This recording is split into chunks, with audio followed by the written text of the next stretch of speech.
السلام عليكم. بسم الله الرحمن الرحيم، والصلاة والسلام على حبيب الله سيدنا محمد وعلى آله الطيبين الطاهرين وعلى من تبعهم بإحسان إلى يوم الدين. أما بعد، في هذا اللقاء إن شاء الله هذا غادي نهضر لكم على واحد الفيتامين اللي هو ضروري خصنا نهضروا عليه مدى أهميته على صحتنا وصحة الجمال ديال الشعر ديالنا والبشرة ديالنا والجسم ديالنا. فهاد المنتوج هذا هو الفيتامين بي 7 المعروف بالبيوتين. فالبيوتين كما تشوفوا مكمل غذائي مهم جدا اللي كاين في مصادر غذائيه اللي غنذكرها لكم في هذا اللقاء هذا. وغادي نحاول نهضر لكم على ابرز الفوائد ديالو. فبالنسبه لهذا البيوتين هذا، الدور الاساسي ديالو المهم جدا هو في تعزيز وتحسين عمليه الايض. هذا الفائده الاولى اللي غنهضروا عليها، فيعتبر من اهم الفيتامينات التي ضروريه لانتاج الطاقه في الجسم ديالنا، بحيث انها لها دور مهم جدا. فلكي تعمل العديد من الانزيمات في الجسم ديالنا على اكمل وجه يلزمها هذا الفيتامين بي 7 اللي هو البيوتين. فهذه الانزيمات تدخل في عمليه الايض وهضم الكربوهيدراتات والدهنيات والبروتينات المختلفه، وتدخل في المرحله الاولى لعمليه الايض من تكسير الأحماض الأمينية وتصنيع الجلوكوز الضروري لتوفير الطاقة في الجسم ديالنا. ثانيا، فإن البيوتين مهم جدا لتقوية الأظافر الهشة والتي تتكسر، بحيث أن له دور مهم جدا في التقليل من التشقق والتكسر بسرعة لهذه الأظافر.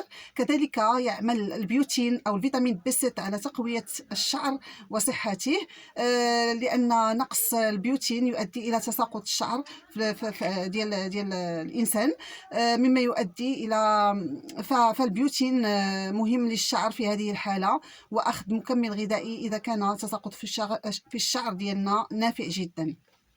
تدخل في دعم صحة السيدات الحوامل، لأن النقص ديال البيوتين في الجسم ديال المرأة الحامل قد يؤدي إلى إصابة الجنين بتشوهات خلقية لا قدر الله. فأخذ جرعة عالية يعني زائدة على المعتاد يلزمها استشارة طبية وتكون مهمة للمرأة الحامل. يعمل البيوتين أو الفيتامين بي 7 على خفض مستوى السكر في الدم للناس المصابين بمرض السكري من النوع الثاني. فهذا البيوتين هذا يقوم بالتقليل من مقاومة الخلايا الجسم للأنسولين، شرط تناولها مع مكملات غذائية أخرى مثل مكملات الكروم الغذائية.